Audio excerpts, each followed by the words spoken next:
كتاب بلوغ المرام من أدلة الأحكام للإمام الحافظ أحمد بن علي بن حجر العسقلاني رحمه الله تعالى. قال رحمه الله: بسم الله الرحمن الرحيم. الحمد لله على نعمه الظاهرة والباطنة.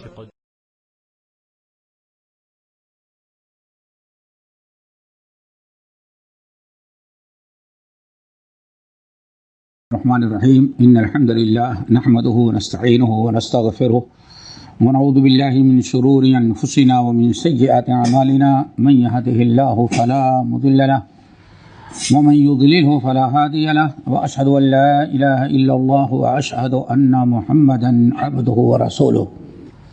أما بعد، فإن خير الحديث كتاب الله، وخير الهدي هدي محمد صلى الله عليه وسلم، وشر الأمور محدثاتها، وكل محدثة بدعة، وكل بدعة ضلالة، وكل ضلالة في النار.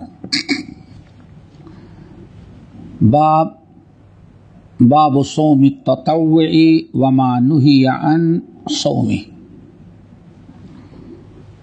وعن أبي قتادة الأنصاري رضي الله تعالى عنه أن رسول الله صلى الله عليه وسلم سئل عن صوم يوم عرفة قال: يكفر السنة الماضية والباقية. وسئل عن صوم يوم عاشوراء قال: يكفر السنة الماضية. وسئل عن صوم يوم الاثنين فقال: ذلك يوم ولدت فيه وبعثت فيه أو أنزل علي فيه. رواه مسلم. محترم حضرات، بلوغ المرام میں کتاب الصوم کی شرح چل رہی تھی. آج انشاءاللہ نفلی روزوں کا بیان شروع ہوگا. اس سے پہلے فرضی روزوں کا تذکرہ تھا اور اس کے آداب و احکام تھے. یہاں سے نفلی، تطوع کہتے ہیں نفلی روزے کا بیان ہوگا، ان کے فضائل، اور وہ کون کون سے روزے ہیں جو نفلی طور پر مشروع ہیں، جن کا رکھنا کتاب و سنت سے ثابت ہے. نفلی روزوں کی بڑی فضیلت اور بڑی ترغیب دلائی گئی ہے. فرض تو نہیں ہے، فرض تو صرف رمضان کا روزہ ہے یا نظر کا، لیکن نفلی روزوں کی بہت ہی زیادہ رغبت دلائی گئی ہے، فضیلت بیان کی گئی ہے کہ لوگ زیادہ سے زیادہ نفلی روزہ رکھنے کا اہتمام کریں. نفلی روزوں کا یا کہیں نفلی عبادات کا کہ بہت سے فوائد ہیں.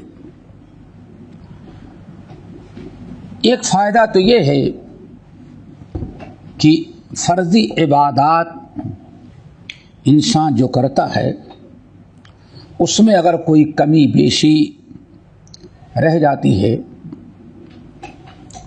تو اس کی تکمیل اللہ تعالیٰ نفلی عبادات سے کرتے ہیں. جیسے کہ مشہور حدیث آپ حضرات نے سنی ہوگی، نبی علیہ السلام ارشاد فرماتے ہیں کہ سب سے پہلے جس عمل کا حساب اللہ لے گا وہ نماز ہوگی. نماز کا جب حساب ہوگا، جو شخص نماز میں کامیاب ہوا اس کے سارے اعمال مزید کامیابی ہی کے ہوں گے، اور جو نماز میں ناکام ہوا وہ ہر چیز میں ناکام ہی نکلے گا. نبی علیہ السلام ارشاد فرماتے ہیں، کچھ فرشتے کہیں گے اللہ تعالیٰ فلاں ابن فلاں کا میں نے امتحان لیا، نماز کا امتحان لیا اور نماز میں کامیاب نہیں ہو سکا. وہ زندگی میں نجات کے لیے جتنی نمازیں پڑھنی تھی جتنی نمازیں آج ہونی چاہیے اتنی نمازیں نہیں ہیں. اللہ تعالیٰ فرشتوں سے پوچھے گا هل له من تطوع، تم نے فرائض کا حساب لیا ہوگا، نفلی نمازوں کا حساب تو نہیں لیا؟ فرشتے سے کہتے ہیں لا نہیں، نفلی نمازوں کا حساب تو نہیں لیا ہم لوگوں نے، فرض نمازوں کا حساب لیا، اس میں بندہ ناکام ہے، جنت تک نہیں جا سکتا ہو، نماز میں فیل ہے وہ۔ اللہ تعالیٰ فرماتے ہیں جاؤ دیکھو ہمارے بندے کے پاس اگر نفلی عبادات ہیں، نفلی نمازیں، تو ان نفلی نمازوں کو فرائض بنا کر کے میرے بندے کو نماز میں کامیاب کر دو۔ دوستو اسی سے اندازہ لگتا ہے کہ نفلی نماز کی کتنی، نفلی عبادات کی کتنی اہمیت ہے۔ رمضان کا روزہ ہم لوگ رکھے، روزے میں پتہ نہیں ہم سے کیا کیا سرزد ہو جس کی وجہ سے روزے میں کچھ نقص، خامی پیدا ہو گئی ہو، تو اگر ہم نفلی نماز، نفلی روزے کثرت سے رکھیں گے تو فرائض رمضان کے روزوں میں اگر کچھ کوتاہی ہو گئی ہوگی تو اللہ تعالیٰ اس کی تلافی نفلی روزوں سے کر دے گا۔ اسی لیے آپ عبادات میں دیکھیں، نماز کو دیکھیں، اکثر نماز ایسی ہیں جن کے آگے پیچھے نوافل کا، سنن کا اہتمام ہوتا ہے۔ 5 وقتہ نماز کو لے لیں، فجر کو دیکھیں 2 رکعت پہلے ہے، نفل ہے، سنت ہے، یہاں نفل سے مراد فرض کے علاوہ دیکھیں 2 رکعت، ظہر میں دیکھیں ظہر سے پہلے بھی ہیں سنت مؤکدہ اور ظہر کے بعد بھی ہیں، عصر میں ذرا دیکھیں، بعد میں تو نہیں ہے لیکن پہلے بڑی رغبت دلائی، سنت غیر مؤکدہ۔ نبی علیہ الصلوۃ والسلام شرف فرماتے ہیں رحم اللہ امرأ صلی قبل العصر 4، اللہ تعالیٰ اس بندے پر رحم کرے جو عصر کے پہلے 4 رکعت سنت نفل پڑھ لیتا ہے۔ دیکھیں مغرب کو دیکھیے، مغرب میں بعد بھی ہے، میں بھی ہے اور پہلے بھی ہے، بعد میں 2 رکعت ہے تو سب کو معلوم ہے، پہلے ہمارے بر صغیر میں لوگ اہتمام نہیں کرتے، جبکہ نبی علیہ السلام نے شاطر صلو قبل المغرب رکعتین، لوگوں مغرب کے پہلے 2 رکعت پڑھ لیا کرو، مغرب کے پہلے 2 رکعت پڑھ لیا کرو۔ تیسری مرتبہ فرمایا جس کی طبیعت ہو، جس کو اجر و ثواب لینا ہو پڑھ لے۔ آپ نے فرمایا اگر میں کہہ دوں تو کہیں ایسا نہ ہو لو اس کو بھی سنت مؤکدہ و ضروری سمجھ لیں۔ تو دیکھیں ایسے ہی روزہ جو ہے، آپ رمضان کو روزے کے لیے رمضان کا روزہ دیکھ لیں، فرض روزہ ہے، کتب علیکم الصیام فرضی روزہ ہے، لیکن آپ ابھی دیکھیں گے کہ نبی علیہ الصلوۃ والسلام شعبان کے میں بہت، رمضان کے بعد سب سے زیادہ اگر کسی مہینے میں آپ روزہ رکھتے تو شعبان کا مہینہ ہوتا تھا، اور آپ نے رغبت دلائی ذاک یوم یغفل الناس عنہ، یہ بڑا مقدس مہینہ ہے لیکن لوگ اکثر غافل ہیں، اس میں عبادت نہیں کرتے، روزہ نہیں رکھتے۔ دیکھیں اللہ کے رسول نے تعلیم بھی دی، اور رمضان کے بعد فوراً آپ نے فرمایا جیسے آگے آ رہا ہے من صام رمضان فاتبع 6 من شوال، اگر کسی نے رمضان کا روزہ رکھا اور رمضان کے بعد 6 روزے شوال میں رکھ لیے تو گویا سال بھر روزہ رکھا اس نے۔ دیکھیں جس طرح سے نماز میں، نماز کے آگے پیچھے پہلے بعد سنت ہیں، ایسے ہی روزے کے، رمضان کے روزے کے پہلے شعبان اور شوال میں بھی روزے اور نفلی روزے رکھنے کی تاکید کی گئی ہے۔ مقصد صرف یہ ہے کہ روزے میں کوئی انسان، اس سے اگر خطا ہو گئی ہے پورا روزہ خراب نہیں ہوتا، اگر نفلی روزہ رکھ لے تو فردی روزوں میں جو نقائص و عیوب ہوتے ہیں اللہ تعالیٰ سب کو پاک کر دیتا ہے، ایک بڑی وجہ یہ ہے۔ اور نفلی روزے اور نفلی نمازوں کی یا نفلی عبادات کی اتنی اہمیت، اتنی ترغیب، اتنی فضیلت اس لیے بیان کی گئی ہے کہ مومن آخرت کے میدان میں، قیامت کے دن میدان محشر میں، بلکہ قبر سے لے کر کے حشر تک انسان اجر و ثواب کا محتاج ہے، نیکیوں کا محتاج ہے، اجر و ثواب کی ضرورت اس کو ہے، اور آج ہی ثواب کا عمل کیا جا سکتا ہے زندگی میں، زندگی کے بعد نہیں۔ تو انسان جب ثواب کا بہت ہی زیادہ محتاج ہے تو اسے چاہیے کہ فرائض پر اکتفا نہ کرے، نوافل کا بھی اہتمام کرے تاکہ زیادہ زیادہ اس کے پاس ثواب و نیکیاں ہوں، اور جتنی زیادہ نیکیاں جتنی زیادہ ثواب ہوگا اتنا ہی زیادہ وہ جنت میں اور اتنا ہی زیادہ اسے آخرت میں فائدہ پہنچے گا۔ جو حدیث ہم نے پڑھی ہے یا جو باب مصنف قائم کر رہے ہیں، کہتے ہیں باب الصوم التطوعی، نفلی روزے کن دنوں میں رکھنا جائز ہیں، وما نہی عن صومہ، اور کون سے نفلی روزے ممنوع ہیں، کن دنوں میں نفلی روزہ رکھنا جائز ہے اور کن دنوں میں ناجائز ہے۔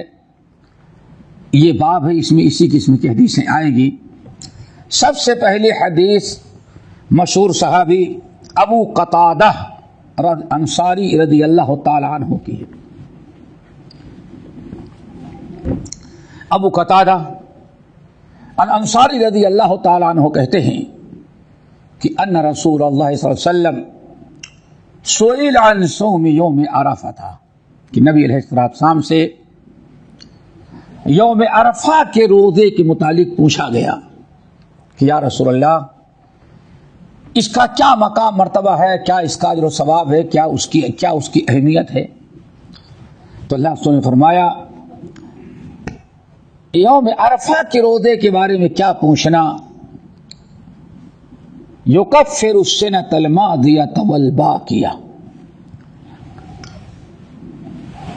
9 ذی الحج یوم عرفہ کو جو روزہ رکھتے ہیں، یوم عرفہ کے ایک روزے کی برکت سے اللہ تعالی مومن کے 2 سال کے گناہ معاف کر دیتے ہیں، 1 سال آئندہ اور 1 سال گزشتہ، اگلے پچھلے 2 سال کے گناہ اس کے معاف کر دیے جاتے ہیں۔ ایک یوم عرفہ کا روزہ اس کی یہ فضیلت ہے، اور یہ فضیلت اس کے لیے ہے جو حج میں نہیں گیا ہے۔ جو انسان حج میں ہے اس کے لیے یوم عرفہ کا روزہ نہیں ہے۔ اب انسان اگر اس سے فائدہ اٹھائے اور عرفات کا روزہ رکھے جو اور بہت ساری فضیلتیں آئی ہوئی ہیں، تو آخرت میں کس طرح کامیابی آسان ہو جائے اور زیادہ سے زیادہ اجر و ثواب اس کے پاس اکٹھا ہو جائے۔ نمبر 2، وسئل عن صوم یوم عاشوراء، اور نبی علیہ الصلوۃ والسلام یوم عاشوراء یعنی 10 محرم کے روزے کے بارے میں پوچھا گیا، یا رسول اللہ یوم عاشوراء جو 10 محرم ہے اس کا کیا اجر و ثواب ہے؟ تو آپ نے فرمایا یکفر السنۃ الماضیہ، 1 سال گزشتہ کے گناہ معاف ہوتے ہیں، یعنی 1 سال کے گناہ معاف ہوتے ہیں۔ انسان اگر غور کرے ان دونوں حدیثوں پر، سال بھر کے گناہ معاف ہوتے ہیں۔ ایک دن میں انسان پتہ نہیں کتنے گناہ کر ڈالتا ہے، آنکھیں کیا گناہ کر ڈالتی ہیں، کان کیا گناہ کر ڈال رہے ہیں، زبان سے کتنا گناہ ہو جا رہا ہے، ہاتھ اور پیر سے کتنے گناہ ہو جا رہے ہیں، انسان کو احساس نہیں ہے۔ انسان کی ہلاکت کے لیے یہ اتنا کافی 24 گھنٹے میں کتنا گناہ کرتا ہے، لیکن اللہ تعالیٰ نے بندوں کو عذاب سے بچانے کے لیے عبادات مقرر کر دی ہیں کہ بندہ کتنا بھی گناہ کرے ان عبادات کو کرتا رہے تو اس کے گناہ معاف ہو جاتے ہیں۔ سال بھر کا حساب لگایا جائے، اگر روزانہ صرف ایک گناہ کا حساب لگائے تو 365 گناہ. اللہ اکبر. اب آپ ذرا سوچیں، ایک گناہ ایک گناہ کا حساب لگائے تو انسان کے 365 گناہ تو ہو جاتے ہیں. لیکن کون کہتا ہے کہ ہم سے ایک ہی گناہ ہوتا ہے؟ پتہ نہیں راستے میں چلتے ہوئے آنکھیں کتنی مرتبہ گناہ کر ڈالتی ہیں، دل و دماغ کتنا گناہ کر ڈالتا ہے. لیکن ہم تو مائل بکرم، کوئی سائل ہی نہیں. اللہ تعالیٰ نے اتنا فضل و کرم کیا کہ جو شخص عاشورے کا ایک روزہ رکھ لے اس کے سال بھر کے گناہ اللہ تعالیٰ معاف کر دے گا. اور اگر کسی نے یہ عرفہ کا رکھا تو اس کے 2 سال کے گناہ معاف ہو جاتے ہیں.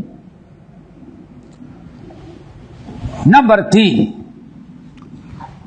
وسئل رسول اللہ صلی اللہ علیہ وسلم عن صوم یوم الاثنین، اور نبی علیہ السلام سے پوچھا گیا کہ یا رسول اللہ آپ پیر کے دن روزہ بہت زیادہ رکھتے ہیں، پیر کا روزہ یوم الاثنین، منڈے کو آپ بہت زیادہ روزہ رکھتے ہیں. تو آپ نے فرمایا کہ اللہ تعالیٰ نے ہمیں 3 چیزیں منڈے کو دی، اس لیے میں بہت کثرت سے روزہ رکھتا ہوں. نمبر 1، ذالک یوم ولدت فیہ، میری پیدائش پیر کو ہوئی ہے، یوم الاثنین کو ہوئی ہے. نمبر 2، وبعثت فیہ، اللہ نے ہمیں نبی بنایا، ہم پر وحی بھی نازل ہوئی تو پیر کے دن نازل ہوئی. یا تیسرا لفظ او انزل علی فیہ، یا آپ نے فرمایا قرآن کا جب نزول ہوا تو بھی پیر کے دن سے شروع ہوا. یہ دیکھیں نبی علیہ السلام نے پیر نفلی روزوں میں کئی روزے بیان کیے، یوم عرفہ، یوم عاشورہ اور یوم الاثنین، پیر 3 دن کے روزے کی فضیلت نبی علیہ السلام نے بیان کی. اور بعض روایتوں میں ہے کہ نبی علیہ السلام سے جب پوچھا گیا یا رسول اللہ آپ پیر کا اور جمعرات کا روزہ کیوں اتنی کثرت سے رکھتے ہیں؟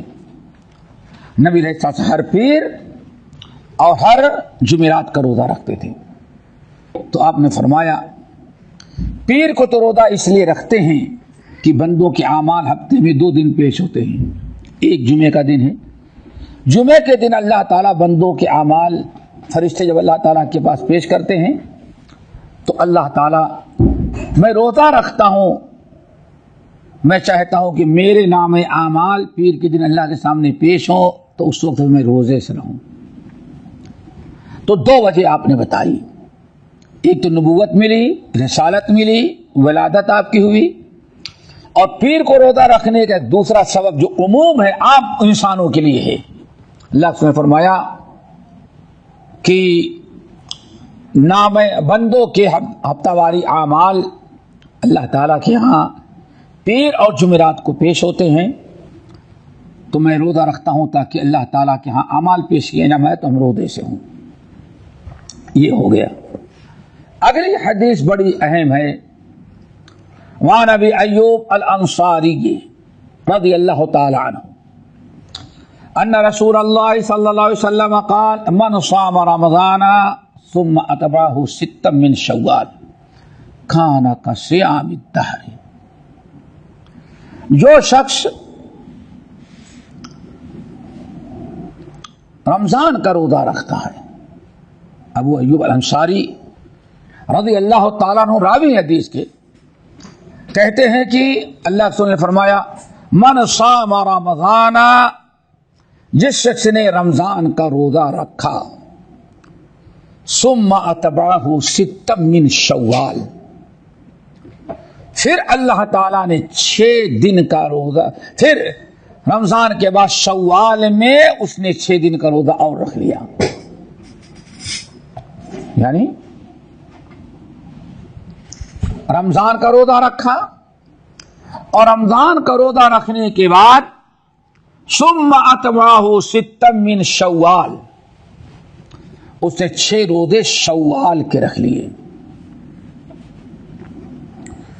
تو اللہ تعالیٰ کے ہاں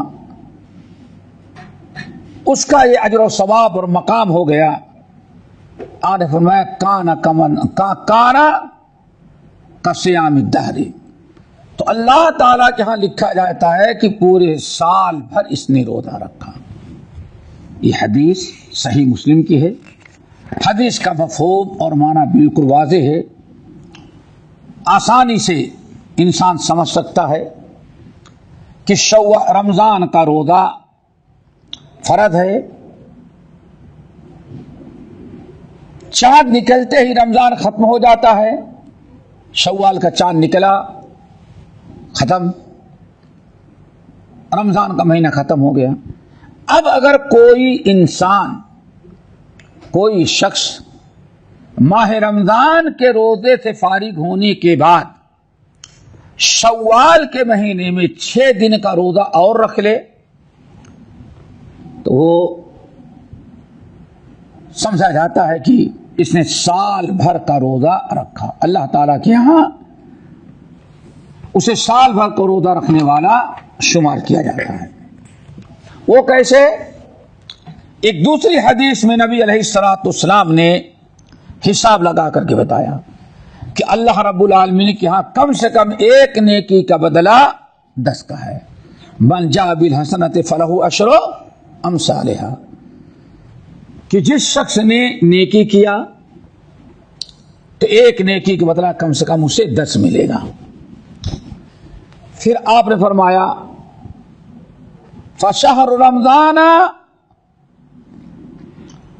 بعشرہ، جس نے رمضان کا روزہ رکھا 1 مہینے کا، گویا کہ سال کے 10 مہینے کا روزہ اس نے رکھ لیا۔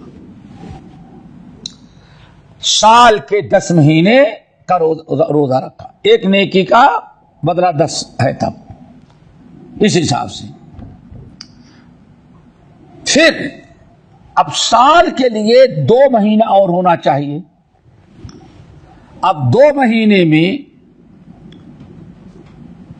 اگر انسان 6 روزے اور رکھ لے شوال میں تو 1 مہینے 3 دن کا روزہ رکھا، گویا پورے مہینے کا رکھ لیا۔ اب 6 روزے رکھا تو گویا کہ 2 مہینے کا روزہ اور رکھ لیا۔ آپ نے فرمایا اس طرح سے اس نے سمجھو کہ سال بھر کا روزہ اللہ رب العالمین کے ہاں رکھ لیا اس نے۔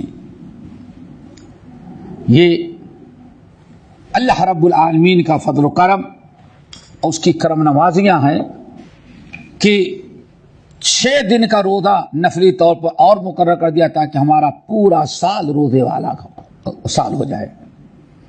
اب جس شخص نے رمضان کا روزہ رکھا اخلاص کے ساتھ اور شوال کے 6 روزے رکھ لیے تو گویا کہ پورے سال میں 1 دن بھی ایسا نہیں گزرا جس میں روزہ نہ ہو، پورا سال اس کا روزے کا گزر گیا۔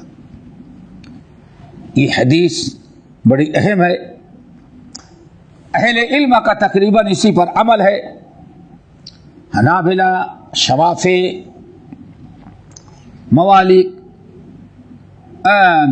احناف، بڑی حیرت کی بات ہے لوگوں کو کہ مدینے میں رہ کر کے امام مالک رحمۃ اللہ علیہ اس کو نہیں مانتے تھے، مدینے میں رہ کر کے۔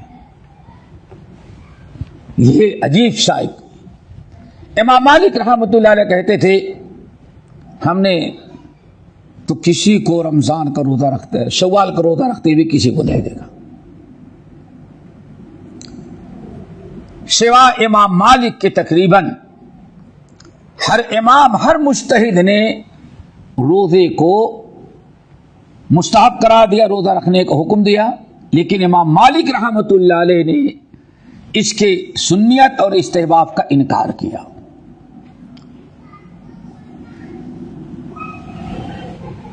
اب اس کی یہاں 2-3 باتیں بڑی اہم ہیں۔ ایک بات تو یہ ہے کہ اگر اہل علم کے نزدیک، علماء کے نزدیک، جمہور کے نزدیک کوئی حدیث ثابت ہے، کوئی حدیث ثابت ہے تو اس پر عمل کیا جائے گا، چاہے چھوٹا امام انکار کرے یا بڑے امام کا قول اس کے خلاف، اس کی کوئی پرواہ نہیں ہوگی۔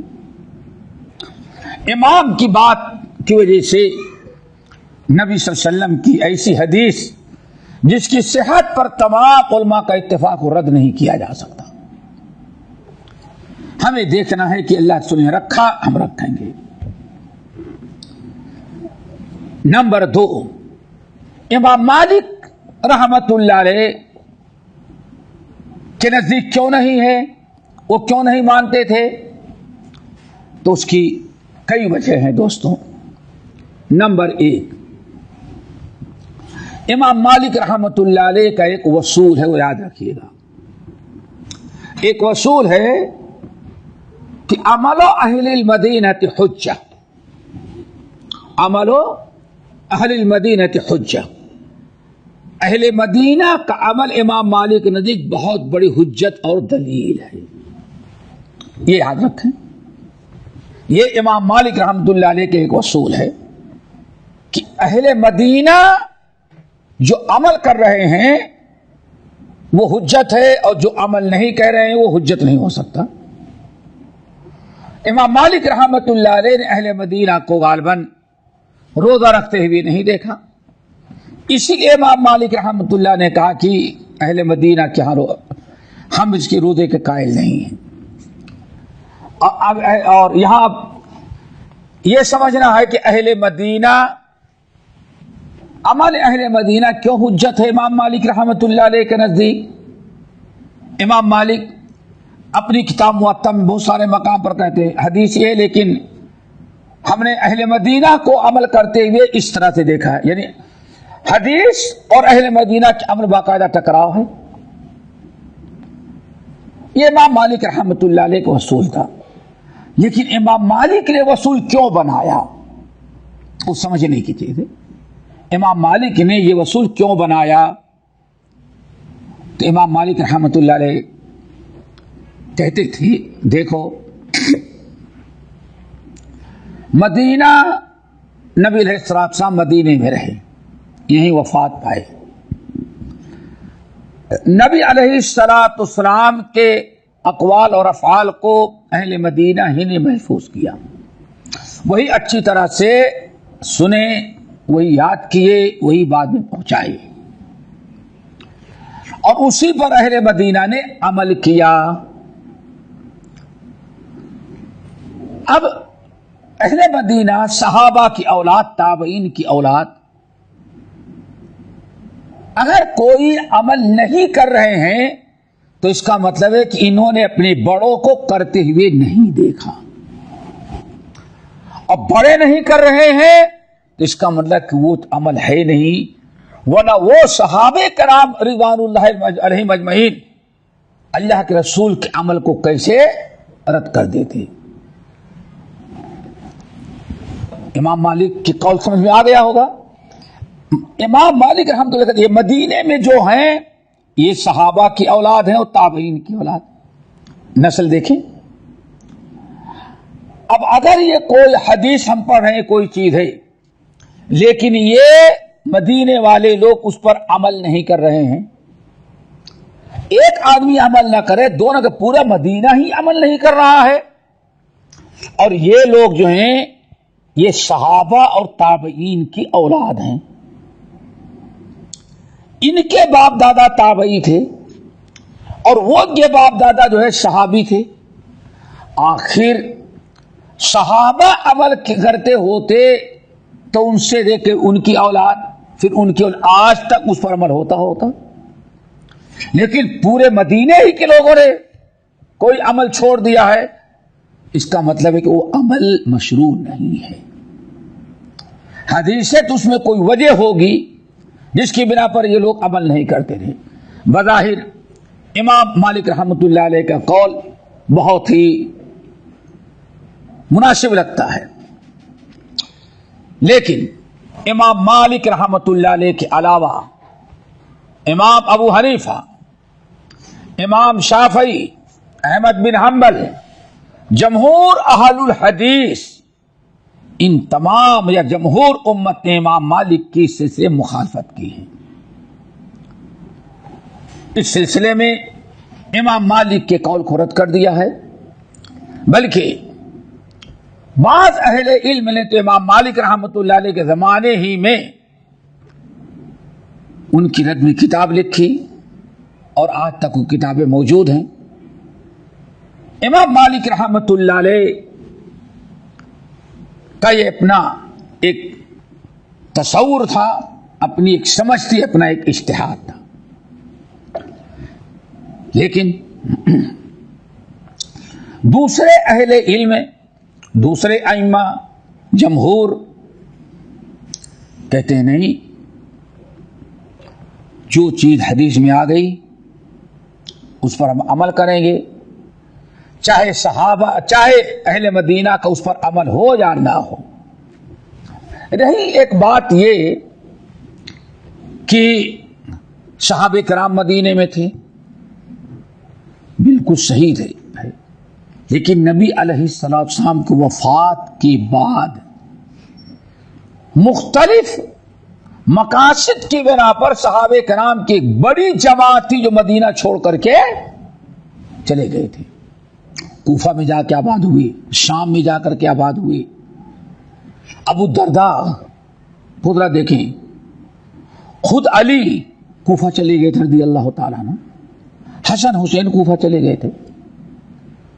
مدینے میں یہ جتنے تھے سب صحابہ ہی کی نسل نہیں تھی، باہر سے بھی لوگ آ کے آباد ہو گئے تھے، لیکن بہت سارے صحابہ مدینے ہی میں نہیں تھے۔ نبی علیہ السلام کی وفات کے بعد جنگوں میں، جہاد میں، فتوحات میں اور دوسرے اور اسباب کی بنا پر عرب اور دنیا کے مختلف علاقوں میں صحابہ کرام جا کر کے آباد ہو گئے تھے۔ اس لیے یہ بات قابل قبول نہیں کہ حدیث میں آئے کوئی حکم ہو اور مدینے والوں کا عمل اس پر نہ ہو، تو اہل مدینہ عمل نہیں کیے ہیں تو حدیث ہی نہیں ہوگی، اس حدیث پر عمل نہیں کیا جائے گا۔ علماء نے اس قول کو قبول نہیں کیا،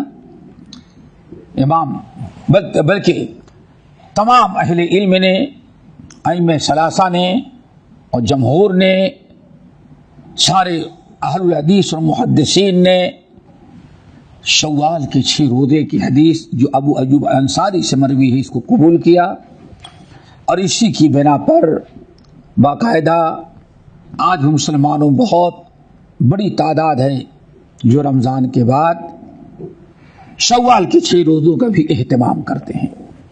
اگلی حدیث،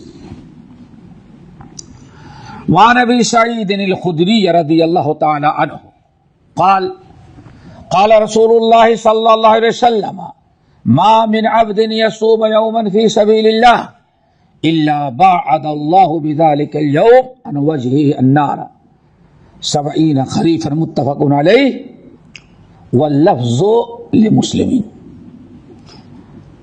اس حدیث کے راوی ابو سعید الخدری رضی اللہ تعالی عنہ ہے، کہتے ہیں کہ نبی علیہ الصلوۃ والسلام نے فرمایا ما من عبد یصوم یوما فی سبیل اللہ، جو بندہ بھی سبیل اللہ میں ایک روزہ رکھے گا، فی سبیل اللہ یعنی سبیل اللہ میں جو ایک روزہ رکھے گا تو ایک روزے کی برکت سے باعد اللہ بذلک اليوم عن وجہی النار 70 خریفا، تو ایک روزہ فی سبیل اللہ رکھا تو اللہ اس بندے سے اتنا خوش، اتنا جو ثواب دیتے ہیں کہ اس کو جہنم سے اتنی دور کر دیتے، جہنم کو اس سے اتنا دور ہٹا دیتے ہیں کہ اس جہنم کے پاس کوئی جانا چاہے تو 70 سال جانے میں لگیں گے۔ عرب میں 70 کہتے ہیں کثیر کو، یعنی جو کہتے ہیں سینکڑوں، جیسے ہم لوگ کہتے ہیں سینکڑوں سال آدمی چلتا رہے برابر، تب سینکڑوں سال چلتے چلتے انسان سفر طے کرتا رہے، 100 سال میں جہاں تک جائے گا آدمی جا سکتا ہے، پتہ نہیں کتنی بڑی مسافت ہوگی۔ 100 سال آدمی جتنا چل سکتا ہے، اللہ تعالیٰ نفلی ایک روزے فی سبیل اللہ سے بندے کو جہنم سے اتنا دور کر دیتے ہیں۔ حدیث متفق علیہ ہے اور یہ الفاظ مسلم کے ہیں۔ یہاں ایک چیز سمجھنا ہے، وہ بڑی اہم ہے، فی سبیل اللہ سے کیا مراد ہے؟ تو اہل علم کی ایک بڑی جماعت کہتے ہیں کہ یہاں اس حدیث میں فی سبیل اللہ سے مراد جہاد ہے، جہاد مراد ہے۔ تو حدیث کا مطلب اب کیا ہوگا کہ جو شخص جہاد میں گیا، جہاد کی حالت میں یا جہاد کے سفر میں لڑتے ہوئے جس نے ایک نفلی روزہ رکھا، اللہ تعالیٰ اس کو جہنم سے اتنا دور کر دیتے ہیں جتنا 70 سال میں آدمی جا سکتا ہے۔ یہ فضیلت اس کے لیے ہے جو صائم بھی ہے اور ساتھ ساتھ مجاہد بھی ہے، جہاد کر رہا ہے، صائم بھی ہے، اس نے 2 نیکی کی ہے بیک وقت، ایک روزہ بھی رکھا اور دوسرے جہاد بھی کیا۔ لیکن یہ اس مجاہد کے لیے فضیلت ہے جو روزہ رکھنے میں مشقت نہ اٹھاتا ہو۔ میدان جنگ میں لڑنے کے لیے قوت و طاقت کی ضرورت ہے، آدمی روزہ رکھ کر کے کمزور ہو جائے، جہاد متاثر ہو، تو ایسے انسان کے لیے روزہ رکھنا جہاد میں جائز نہیں ہے۔ لیکن اگر کوئی انسان قوت و طاقت رکھتا ہے، الحمدللہ روزہ بھی رکھتا ہے اور دشمنوں سے برابر مقابلہ بھی کرتا ہے، جہاد بھی کرتا ہے، تو اس کو یہ اجر و ثواب ملے گا، چونکہ اس نے 2 نیکی بیک وقت کیا، ایک تو روزہ اور دوسرے جہاد۔ ایک معنی تو اس حدیث کا یہ ہے۔ بہت سارے اہل علم نے کہا یہاں فی سبیل اللہ سے مراد جہاد نہیں ہے،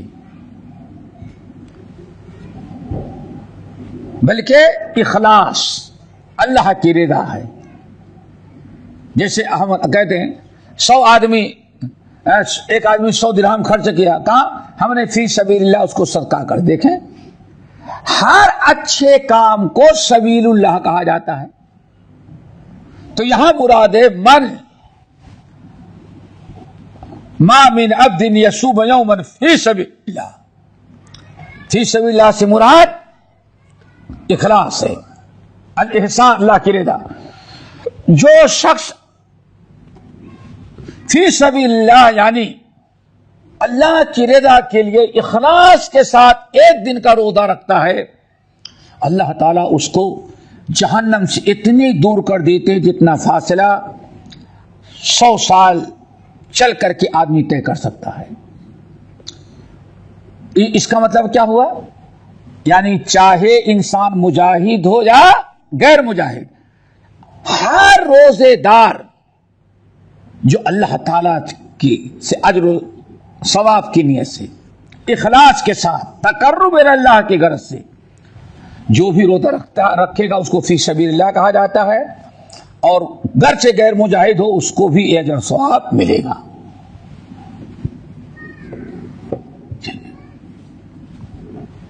اگلی حدیث، وعن عائشہ رضی اللہ تعالی عنہا قالت كان رسول الله صلى الله عليه وسلم يصوم حتى نقول لا يفطر ويفطر حتى نقول لا يصوم وما رأيت رسول الله صلى الله عليه وسلم استكمل صيام شهر قط إلا رمضان وما رأيته في شهر اکثر منه صياما في شعبان متفق علیہ واللفظ لمسلم. ام المومنین عائشہ رضی اللہ تعالی عنہا روایت کرتے ہیں کہ نبی علیہ الصلوۃ والسلام جب نفلی روزہ رکھنے لگتے تو افطار ہی نہیں کرتے تھے. یعنی افطار کا مطلب چھوڑتے نہیں تھے، رکھتے ہیں تو رکھتے ہی جاتے تھے. اس کا مطلب نہیں ہاں افطار کو تو کھانا نہیں کھاتے تھے، اس کا مطلب ہے کہ روزہ رکھتے ہی رہتے روزانہ. لا یفطر یصوم حتی نقول لا یفطر، آپ برابر روزہ رکھتے رہتے لگاتار، یہاں تک کہ ہم لوگ کہتے شاید اب تو اللہ سے افطار نہیں کریں گے، روزہ ہی رکھتے رہیں گے. یعنی بڑی کثرت سے روزہ رکھتے. اور وَيُفْطِرْ، اور جب روزہ چھوڑ دیتے تو اتنا چھوڑتے حتیٰ نقول لا یصوم، ہم لوگ سمجھتے شاید کہ وجہ سے روزہ ہی نہیں رکھیں گے. مطلب یہ ہے کہ نبی علیہ السلام جب روزہ رکھتے اور اللہ تعالیٰ آپ کی مدد کرتا، فرصت رہتی، حالات اچھے رہتے تو نفلی روزہ ایک دو دن شروع کرتے تو رکھتے ہی رہتے، رکھتے ہی جاتے. اتنا کثرت سے آپ روزہ رکھتے کہ ہم لوگ سمجھتے شاید اب ساری زندگی آپ روزہ رکھتے ہی رہیں گے. ایک پہلو آپ کا یہ تھا، جب آپ صحت میں ہیں، ایک مزاج اور موڈ روزہ رکھنے کا بن چکا ہے،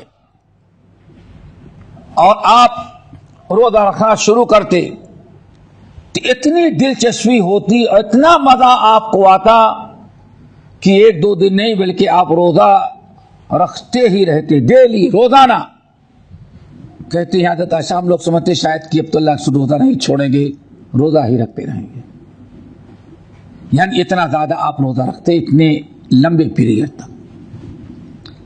اور جب آپ روزہ چھوڑ دیتے اور حالات سفر کی وجہ سے یا کسی اور وجہ سے حالات بہتر نہیں، آپ روزہ چھوڑ دیتے تو ایک عرصے تک روزہ آپ چھوڑے رکھتے. کہتے ہیں ہم لوگ سمجھتے شاید اب اللہ کے نے روزہ چھوڑ دیا تو اب نفلی روزہ رکھیں گے ہی نہیں. اس حدیث میں آگے وما رأيت رسول اللہ صلی اللہ علیہ وسلم استکمل صیام شہر قط الا رمضان، ہم نے نبی علیہ الصلوۃ والسلام کو رمضان کے علاوہ پورا مہینہ روزہ رکھتے ہوئے ہم نے کبھی نہیں دیکھا. پہلی تاریخ سے لے کر کے آخری تک اہتمام کے ساتھ آپ روزہ رکھیں. ام المومنین عائشہ رضی اللہ تعالیٰ عنہ کہتے ہیں ہم نے رمضان کے علاوہ کوئی مہینہ ایسا نہیں دیکھا. صرف رمضان میں آپ روزہ شروع کرتے،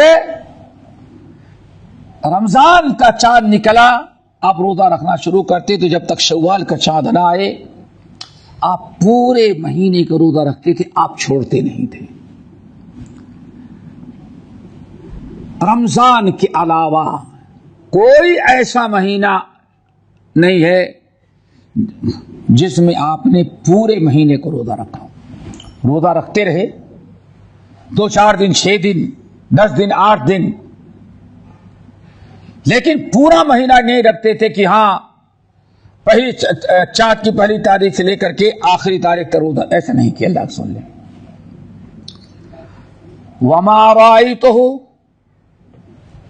وما رأيته في شهر اکثر منه صياما في شعبان، اور کہتے ہیں شعبان سے زیادہ ہم نے کسی اور مہینے میں آپ کو روزہ رکھتے ہوئے، لیکن پورا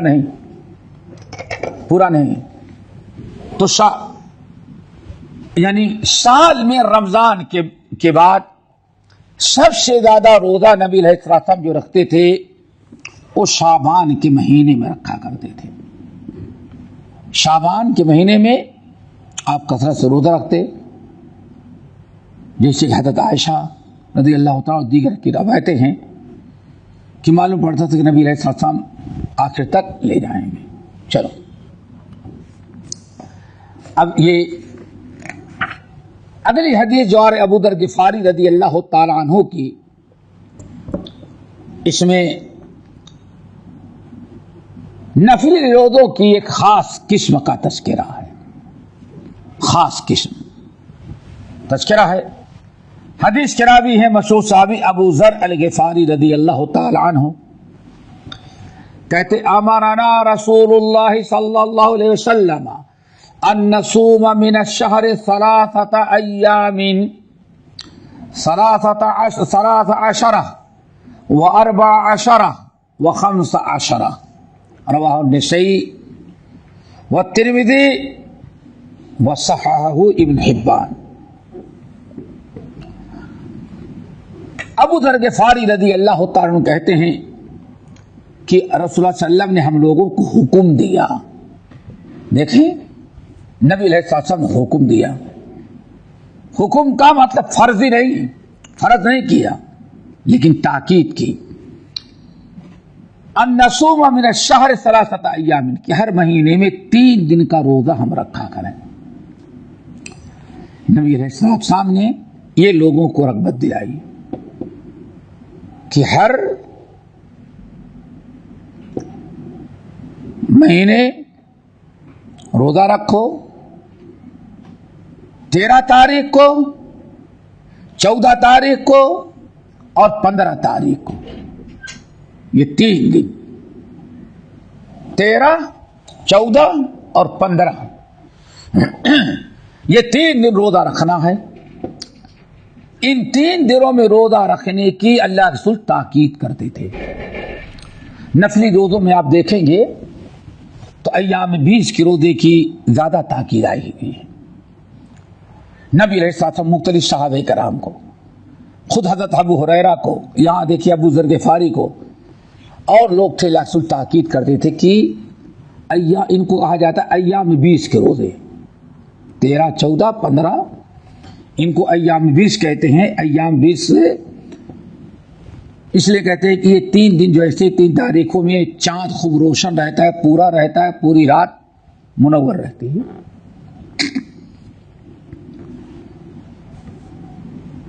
تیرہ تاریخ، 14 اور 15، اور بعض روایتیں ایسی بھی آئی ہیں کہ اللہ رسول نے 3 دن کا حکم دیا کہ کم سے کم ہر مہینے میں 3 دن کا روزہ رکھ لو۔ ان تاریخوں کو خاص نہیں کیا، عام بھی رکھ سکتا ہے انسان، لیکن افضل کیا ہے جو ترتیب اللہ سبحانہ نے فرمائی۔ اللہ رسول نے وصیت کیا ہے ابو ذر غفاری کو، ابو ہریرہ کو، تو 3 دن روزہ مہینے میں رکھنا ہے تو افضل یہ کہ ایام 20 کے روزے رکھیں۔ ایام 20 کے 3 روزے جو ہر مہینے میں رکھنے کا حکم دیا اللہ کے رسول صلی اللہ علیہ وسلم نے، اس میں ایک بڑی مصلحت بیان کی گئی ہے، اور اللہ کے رسول نے وضاحت بھی کیا ہے۔ جس شخص نے 1 دن کا روزہ رکھا، ایک نیکی کے حساب سے کم 10 دن کی روزے کا ثواب پاتا ہے۔ من جاء بالحسنۃ فلہ عشر امثالھا، جو شخص 1 دن کا روزہ رکھتا ہے وہ 10 دن کا روزہ دار شمار ہوتا ہے۔ تو آپ نے فرمایا جس شخص نے ہر مہینے 3 دن کا روزہ رکھ لیا تو گویا کہ مہینے کا روزہ رکھا، ہر مہینے میں 3 دن کا روزہ رکھا تو گویا کہ سال کے ہر مہینے اس کے روزے گزر رہے، پورا مہینہ، پورا سال اس کا روزے میں شمار ہو جاتا ہے۔ یہ کس قدر اللہ تعالیٰ کا کرم، اللہ رب العالمین کی مہربانی ہے۔ لیکن آج اکثر لوگ میرا خیال ہے 2% ہوں گے مشکل سے عمل کرنے والے، مشکل سے 2% ہوں گے۔ اللہ اور لوگوں کو توفیق دے حضرت ابو ذر غفاری کہتے ہیں اللہ رسول نے ہم کو وصیت کیا تھا، تاکید کی تھی کہ ابو ہریرہ یہ 3 دن کے روزے ایام 20 کی کبھی نہیں چھوڑنا، 13، 14 اور 15۔ اگر کوئی انسان ان 3 دنوں میں موقع نہ پائے تو بعض روایتیں آئی ہے کہ پورے مہینے میں بغیر تاریخ کو خاص کیے ہوئے جب بھی 3 روزے رکھ دے گا، مثلا ہر ہفتے تو ہر 10 دن میں 1 روزہ رکھ، مثال ترتیب بنا لے، تو کوئی بھی دن ہوگا اس کے لیے کوئی مذائقہ نہیں۔ کیوں؟ بعض روایتوں میں ہے کہ اللہ رسول جو جس نے 3 دن کا روزہ رکھا، 13، 14 کی کوئی تاکید نہیں ہے۔ اگلی حدیث ابی ہریرہ رضی اللہ تعالی عنہ ہے۔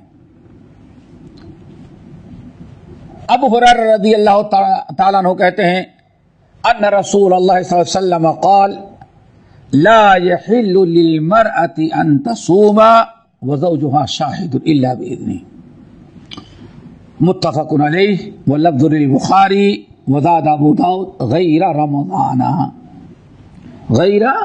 رمضان۔ ابو ہریرہ رضی اللہ تعالیٰ عنہ کہتے ہیں کہ نبی علیہ السلام نے ارشاد فرمایا لا يحل للمرأة ان تصوم وزوجها شاهد الا باذنه، کسی عورت کے لیے حلال نہیں کہ روزہ رکھے جبکہ گھر میں اس کا شوہر موجود ہو، مگر اسی وقت جب شوہر سے اجازت لے لے۔ ہاں، یہیں سے اہل علم نے یہ مسئلہ اخذ کیا کہ نفلی روزہ رکھنے کے لیے رکھنے میں عورت کے لیے ضروری ہے کہ شوہر سے اجازت لے، شوہر سے پوچھ لے، اس کو بتا دے، اسے اجازت لے لے کہ میں سوچ رہی ہوں کہ ہر مہینے ایام 20 کے روزے رکھ لوں، میں سوچ رہی ہوں کل کا روزہ رکھ لوں۔ یہ بغیر اجازت کے عورت کے لیے روزہ رکھنا مناسب نہیں ہے۔ ایک تو یہ ہے، یہیں سے ایک مسئلہ اور بڑا اہم ثابت ہوا، وہ یہ سمجھنے کی ہے کہ اگر شوہر ہے تو زندہ ہے لیکن عورت کے پاس نہیں ہے، موجود نہیں ہے، مثال کے طور پر رہتا یہاں ہے اور ڈیوٹی اس کو 200 کلومیٹر دور ہے، اور ہفتے میں 1 دن آتا ہے یا دوسرے ہفتے آتا ہے، ٹیلی فون پر تو روزانہ رابطہ ہوتا ہوگا، واٹس ایپ پر، لیکن اب ایسی عورت اگر روزہ رکھنا چاہے تو بغیر اجازت کو روزہ رکھ سکتی ہے۔ کیوں؟ شوہر کی کوئی حق تلفی نہیں ہو رہی ہے۔ اللہ کے رسول وَهُوَ شَاهِدٌ، عورت بغیر شوہر کے اجازت کے روزہ نہ کہ جبکہ شوہر اس کے پاس موجود ہے۔ یہاں سے مسئلہ نکالا گیا، شوہر اس کے پاس موجود ہے، گھر میں ہے، لیکن اگر گھر میں نہیں ہے، فاصلے پر رہتا ہے، ہفتے میں کسی دن آ جاتا ہے یا 2 ہفتے میں آ جاتا ہے، تو ایسی عورت کو چاہے گی پوچھ لے، اجازت لے لے۔ ایسی عورت کو اجازت دینے کی ضرورت نہیں۔ کیوں؟ یہ مین چیز ہے کہ شوہر کی حق تلفی نہ ہو۔ اب شوہر موجود ہے تبھی اس کا حق ہے، اگر شوہر نہیں ہے عورت روزہ رکھ لے گی تو اس کی شوہر کی کوئی حق تلفی نہیں ہوگی۔ یہ حدیث متفق علیہ ہے لیکن الفاظ بخاری کے ہیں۔ امام ابو داؤد نے جو روایت کیا اس کے الفاظ غیر رمضان، یہ حکم اجازت لینا رمضان کے علاوہ روزوں کے لیے ہے۔ رمضان کا مہینہ ہو، رمضان کا روزہ ہو تو عورت کی اجازت کی ضرورت نہیں ہے، عورت شوہر کی اجازت کی ضرورت نہیں عورت کو. اگر شوہر منع بھی کرے تو عورت کے لیے ضروری ایک روزہ رکھے. کیوں؟ اللہ رسول فرمائے لا طاعت لمخلوق فی معصیت خالق، خالق کی نافرمانی کر کے مخلوق کو خوش نہیں رکھا جائے گا.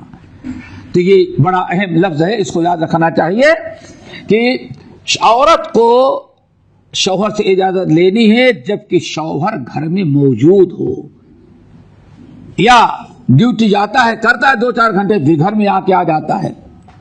اس ایسے عورت کے لیے ضروری ہے. لیکن اگر عورت مرد کہیں دور رہتا ہے، روزانہ نہیں آتا، تو کوئی بغیر اجازت کے رکھ سکتی ہے. اور دوسری چیز ہے کہ رمضان کے علاوہ، رمضان کا مہینہ آیا گیا، فردی روزہ ہے رمضان، تو اس میں اجازت کی ضرورت نہیں ہے. شوہر اجازت دے یا نہ دے، اس کو عورت کو روزہ رکھنا ہے، چونکہ شوہر کا بہت حق ہے، لیکن اللہ تعالیٰ کے حق کے بعد ہے. اللہ تعالیٰ ہم سب کو مل کی توفیق نصیب فرمائے. باقی انشاءاللہ اگلی نشست میں اگلے ہفتے اقول قولی ھذا واستغفر اللہ من کل ذنب واتوب الیہ. ہمارے چینل کو سبسکرائب کیجیے اور بیل آئیکن کو دبانا نہ بھولیں تاکہ آپ کو نئی ویڈیو برابر ملتے رہیں. لائک اور شیئر کرنا نہ بھولیے.